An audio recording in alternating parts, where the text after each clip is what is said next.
Tapi saya mau mengingatkan ya, kedaulatan Tuhan itu ada di tanah Israel. Dan Israel itu satu-satunya negara yang dibentuk oleh Tuhan.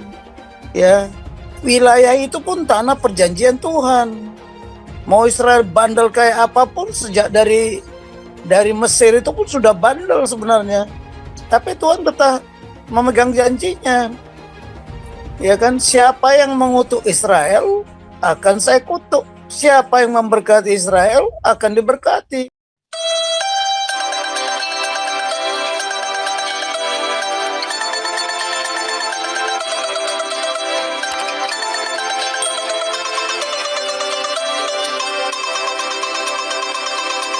Shalom sahabat Golden Gate Channel yang dikasih Tuhan, puji nama Tuhan, saya bersyukur dan bersuka cita kembali bisa menyapa sahabat terkasih dalam kasih dan anugerah Tuhan. Sahabat terkasih, saya selalu berharap dan berdoa agar sahabat senantiasa dalam keadaan baik dan sehat dan senantiasa diberkati oleh Tuhan. Sahabat terkasih, saat ini kita akan menyaksikan sebuah video yang kita akan lihat videonya berikut ini. Oh, seru kali, seperti dunia mau kiamat aja ini, masalah Palestina sama Israel. Tapi saya mau mengingatkan ya, kedaulatan Tuhan itu ada di tanah Israel. Amin. Ya. Dan Israel itu satu-satunya negara yang dibentuk oleh Tuhan. Ya, wilayah itu pun tanah perjanjian Tuhan. Jadi mereka nggak mengerti sejarah, mereka ngarang-ngarang. Ya, saya melihat itu mereka menggunakan kitab sucinya mereka yang terbitnya 600 tahun setelah Tuhan Yesus naik ke surga. Jadi saya lihat kemarin itu, kalau mereka dia percaya akan Tuhan, itu orang tanah pemberian Tuhan kepada orang Israel. Mau Israel bandel kayak apapun, sejak dari Mesir itu pun sudah bandel sebenarnya. Tapi Tuhan tetap memegang janjinya. Ya kan, siapa yang mengutuk Israel akan saya kutuk. Siapa yang memberkati Israel akan diberkati. Jadi perang ini ya tidak akan ada habis-habisnya. Damai yang terjadi di sana hanya sementara. Dan itu sudah dibuatkan kok di Bible, di Mazmur 83, di Yeskiel 38:39. Jadi Israel itu sebagai suatu negara, dia nowhere to go. Ke kanan, ke kiri, ke atas, ke bawah. Dia memang udah dikepung. Sekarang sudah jelas ya. Di Yeskiel 38:39 itu dia akan dari utara. Utara sudah jelas, Rusia sama Turki. Dari timur itu jelas Iran. Dari barat itu Sudan sama Yaman itu. Dari selatan Saudi Arabia. Tapi saya juga kaget waktu Saudi Arabia mengadakan damai sama ada hubungan diplomatik dengan Israel. Tapi sekarang sudah tidak lagi dengan Abraham Accord itu kan. Abraham Accord pun sudah dilanggar. Jadi beginilah, apakah benar Hamas teroris? Nah, kalau benar dia Hamas teroris, kan ada buktinya. Dia tidak mematuhi hukum perang itu ya. Setiap perang itu harus hukum perang itu kan harus dinyatakan. Jadi kedua belah pihak yang mau berperang itu harus diumumkan sebelumnya. Tapi cara-caranya Hamas itu udah cara-cara teroris. Teroris kan tidak pernah memberitahukan kapan dia mau bergerak. Nah, jadi kemarin saya lihat si Haikal sama si Madinah Alisera itu, dia bilang si Hamas itu bukan teroris. Betul. Padahal teroris itu ya itulah cara bergeraknya. Benar bahwa dalam perang itu ada prinsip mengejutkan, surprise ya, kemudian deception, prinsip-prinsipnya itu. Tetapi harus diumumkan. Ini bukan perang zaman dulu lagi. Nah, sekarang Israel itu melawan non-state actor, kecuali presidennya Palestina Mahmud Abbas itu menyatakan perang. Jadi ini kesempatan Israel menghajar dia dengan aturan hukum perang. Jadi kalau menurut saya, kalau saya jadi Benjamin Netanyahu, inilah kesempatan. No, it's no or never. Hapuskan itu Hamas dari muka bumi itu. Itu. Jadi itu udah aturan. Israel kalau mau berperang, dia pegang aturan kok. Dia umumkan dulu. Seperti inilah, mau menyerang ke Gaza, kan dia beritahu dulu. Kalau orang nggak mau mengungsi dari sana, ya salah mereka. Jadi sekarang hak asasi manusia itu ya tergantung kepada aturan hukum perang. Kalau sudah dinyatakan perang, itu tidak ada lagi yang berkaitan dengan aturan perang. Tidak ada lagi yang menyalahkan kalau dia melanggar aturan perang. Tetapi selama perang, kalau dia menangkap menangkap lawannya, itu tidak boleh diapa-apakan. Jadi kalau menurut saya, Israel sama Palestina ini kalau mau damai, ya mereka harus menyerahkan. Indonesia berpikiran bahwa Israel itu penjajah. Benarkah Israel menjajah? Itu yang harus diungkit. Si Haikal itu dari mana ceritanya itu kemarin di TV One saya ikuti itu. Pakai sejarah menurut dia. Jadi kita harus mengungkapkan masalah ini dari sejarah dulu lah. Sejarah yang benar, sumber yang benar. Bukan main sumber-sumberan. Ini komentar saya mengikuti terus itu yang perkembangan di TV One itu. Kasihan itu si Monique Reckers itu. Jadi waktu saya di TNI, saya bersama Kolonel Suimi itu menciptakan JPOI, ya, Global Peace Operation Initiative. Indonesia kalau mau melaksanakan tugasnya yang kelima, ikut serta dalam ketertiban dan perdamaian dunia yang ikut serta dalam ketertiban dunia berdasarkan perdamaian dunia dan keadilan sosial, dia tidak boleh memihak. Kalau dia memihak Palestina, itu berarti dia tidak bisa melaksanakan tugas yang kelima. Dia sudah mengkhianati konstitusi. Jadi sebaiknya kita bisa bertindak sebagai pasukan perdamaian. Itu makanya TNI sempat mengirim pasukan ke Libanon. Walaupun tadinya alot, ya saya waktu di Mabes TNI di staf operasi alot sekali supaya Indonesia bisa menjadi pasukan peacekeeping di Libanon. Israel tidak setuju. Tapi pendekatan kita ke pasukan Amerika, US Indo-PACOM, waktu itu masih US PACOM, akhirnya dengan lobby itu Indonesia bisa mengirimkan pasukannya. Ya. Itu dulu. Jadi kita kalau bisa sebagai pasukan pendamai bukan memihak. Inilah kesalahan pemerintahan kita. Satu lagi yang nggak sempat saya inisiatif ya. Inisiatif saya yang kedua, GDROI, Global Disaster Relief Operation Initiative. Karena dunia ini di samping JPOI ada lagi bencana.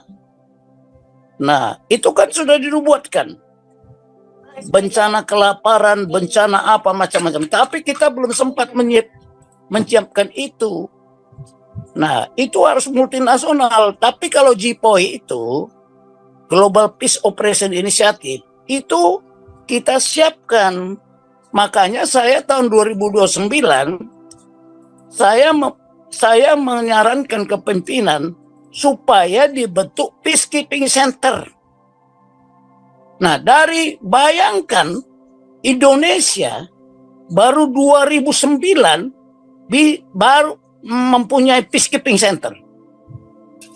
Jadi dulu saya kaget ketika saya ada di staf operasi, setiap peacekeeping center mau berangkat tugas ke luar negeri, saya harus tes mereka bersama orang-orang dari PBB. Jadi dengan itu kita ciptakanlah peacekeeping center di Sentul yang diresmikan oleh Presiden SBY dan Ban Ki-moon. Nah, harusnya kita orientasi kita fokus kepada JIPOI. Bagaimana kita menjadi pasukan perdamaian, bukan membela satu negara. Indonesia ini udah kacau nih kalau saya lihat pemerintahannya. Jadi peacekeeping center yang ada di sana tahun 2009 baru diresmikan. Ya 2009 atau 2010 itu. Saya masih jadi kepala pusat kajian. Nah, sekarang kalau begini kita tidak bisa menjadi pasukan perdamaian. Ya, tidak bisa pasukan untuk mengirimkan pasukan perdamaian kalau yang bersengketa Israel. Pasti Israel tidak akan setuju. Itu loh. Nah, kejadian di Lebanon, hampir aja tentara Indonesia itu dihabisin, tau nggak? Karena apa? Karena melaksanakan doktrin TNI, yaitu pembinaan teritorial. Orang namanya peacekeeping tidak boleh menggunakan doktrinnya, harus menggunakan petunjuk PBB. Dia bangun masjid, bangun ini. Hampir dihajar sama Israel, tapi untunglah waktu itu tidak terjadi. Dan itu anaknya SBY lagi bertugas waktu itu. Saya sampai panggil itu sampai marah saya. Ngapain kalau menggunakan doktrin TNI? Pakai petunjuk apa yang diajarkan di PBB.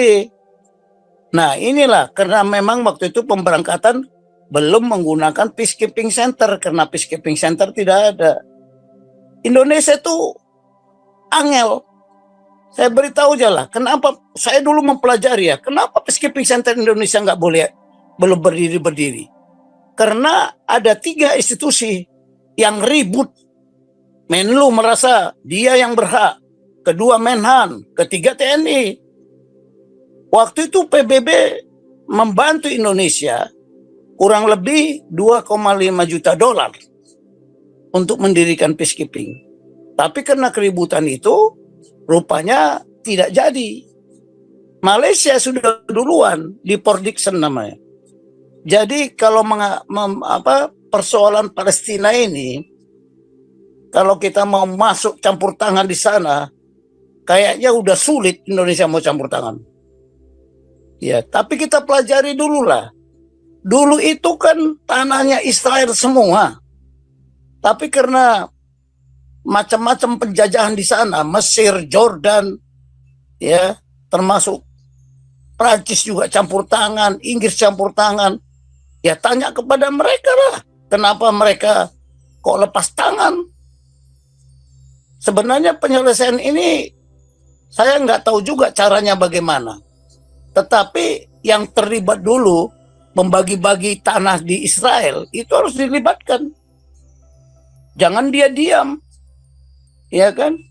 Nah, sekarang kita lihat ada campur tangan Iran nggak? Ada campur tangan Rusia nggak? Ada campur tangan negara-negara lain terhadap Hamas. Hamas itu bukan Palestina loh ya. Kalau menurut saya, dia non-state actor. Karena dia bertindak bukan atas nama negara. Bertindak atas nama organisasi, apa namanya? Non-state actor lah, organisasi yang bukan negara. Jadi kalau sekarang dihabisin sama Netanyahu, ya wajar-wajar saja lah. Tapi si Haikal sama siapa Alisera itu, dia bilang bahwa mereka bukan teroris. Hampir semua negara-negara besar seperti Jepang, Amerika mengatakan dia teroris kok. Inggris juga mengatakan gitu. Bagaimana? Jadi kita posisikan dulu dia. Hamas itu apa sebenarnya? Siapa dia? Mengapa dia melakukan tindakan seperti ini? Wah, ini tragedi besar-besaran ini. Saya melihat anak-anak kecil nggak ada kepalanya udah, aduh, itu kalau tidak teroris siapa yang bisa sampai hati melakukan itu? Tentara suatu negara itu tidak dilatih untuk menjadi pejuang yang sangat bengis, kejam dan sadis, tidak ada itu dilatih. Tapi kalau teroris memang itu ajarannya, itu doktrinnya, ya kan? Apalagi menurut mereka ajarannya, darahnya orang Israel itu halal, ya kan? Makanya sekarang ini mungkin kesempatan bagi Netanyahu untuk bersapu bersih lah, ya, sapu bersih semua orang di sana itu. Tapi dengan peringatan dulu supaya tidak melanggar hukum perang. Jadi hukum perang itu ada semuanya lah. Tadi si Raja Uti juga ngomong, itu hukum perang itu seperti menghadapi kombatan. Ya memang gereja, apa tempat ibadah, ya rumah sakit, sekolah. Tapi kalau di situ ada kombatan digunakan untuk sebagai sarana untuk perang, ya boleh-boleh saja. Buktinya apa? Ya si Irak itu kemarin dulu nggak habis itu, biarpun istana katanya. Nah itulah kelakuan perang. Tapi perang sekarang harusnya udah tidak biadab lagi seperti dulu. Nggak memberitahu kapan mau bertempur. Itu zaman dulu. Kalau zaman dengan siapapun harus diumumkan dulu. Ya, Israel saya kira sudah mematuhi itu. Jadi itulah komentar dari saya sementara ya. Jadi kita sampaikan bahwa kedaulatan Tuhan ada di tanah Israel. Bukan kedaulatan manusia. Si Haikal sama Ali Mardani itu coba diberitahu. Tanah perjanjian itu tanah siapa yang memberikan janjinya? Orang diberikan kepada Israel kok. Palestina yang sekarang itu bukan Palestina. Palestina yang sekarang itu bukan Palestina yang lalu. Palestina kan sudah habis waktu itu. Ya, jadi ini gara-gara, kalau nggak salah ini saya lupa juga. Oh ya, itu istilah Palestina itu siapa yang mengeluarkan? Saya lagi mencari, ada nggak bangsa Palestina? Ada nggak bahasa Palestina? Itu dulu. Jadi kalau Israel, dia adalah suatu bangsa, ya bahasanya pun ada, budayanya pun ada. Tapi memang ini biadab ini. Masa orang lagi sembahyang, lagi merayakan hari raya Sukkot, dibom. Nah ini kelakuan ini dilakukan oleh mereka, mungkin mengikuti Yom Kippur yang pada saat dulu. Jadi udahlah, sekarang mereka sama saja menentang kedaulatan Tuhan.